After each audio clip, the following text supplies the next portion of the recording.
Hello students. आज की इस वीडियो में हम सीखेंगे फ्यूचर कंटिन्यूअस टेंस के बारे में। तो चलिए शुरू करते हैं। सबसे पहले आता है पहचान। इस टेंस की पहचान क्या होती है कि जिन हिंदी वाक्यों के अंत में रहा होगा, रही होगी, रहे होंगे ये शब्द आए तो वह वाक्य फ्यूचर कंटिन्यूअस टेंस का होता है। ठीक है, अब आते हैं इसका स्ट्रक्चर। इसकी जो हेल्पिंग वर्ब होती हैं वो विल बी और शैल बी होती हैं। अब सेंटेंस के प्रकार में सबसे पहला आता है एफर्मेटिव सेंटेंस। इसका स्ट्रक्चर क्या होता है? सबसे पहले कर्ता, फिर सहायक क्रिया, फिर मुख्य क्रिया में आईएनजी प्लस कर्म। पहला सेंटेंस है मैं अपना पाठ याद कर रहा हूँगा। सबसे पहले कर्ता, फिर हेल्पिंग वर्ब शैल बी, क्योंकि आई और वी के साथ आता है शैल, बाकी सब में आता है विल। तो आई के साथ क्या आएगा? Shall be. तो आई शैल बी। अब आएगा मुख्य क्रिया में आईएनजी। याद करना, याद करना की होती है लर्न, तो उसमें लग जाएगा आईएनजी, तो लर्निंग।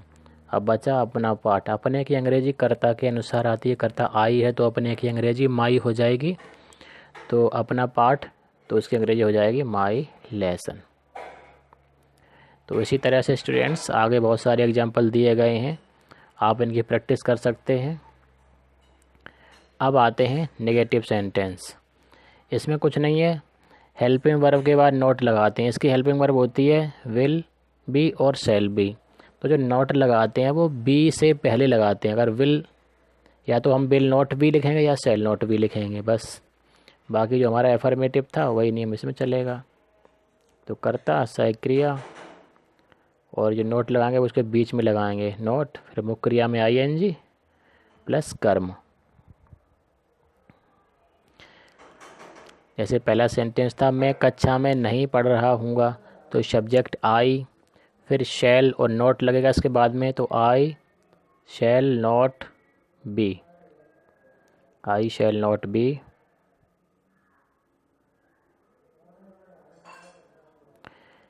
फिर पढ़ना, पढ़ना की होती है रीड, तो रीडिंग।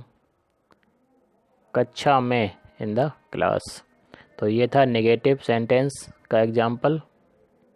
आगे चलते हैं। इस तरह से बहुत सारे एग्जाम्पल दे रखे हैं, आप इनकी प्रैक्टिस कर सकते हैं। अब आते हैं नेगेटिव वो इंटरोगेटिव सेंटेंस पर।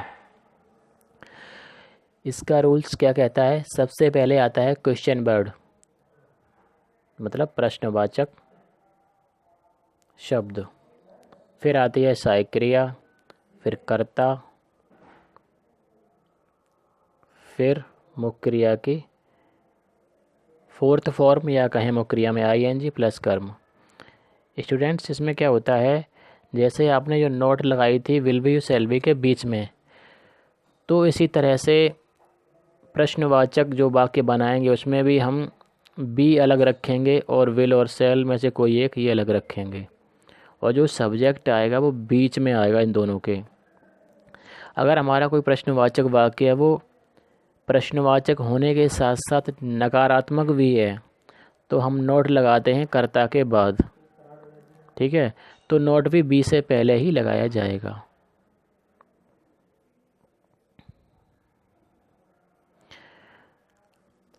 क्या भारत मैच खेलता रहेगा?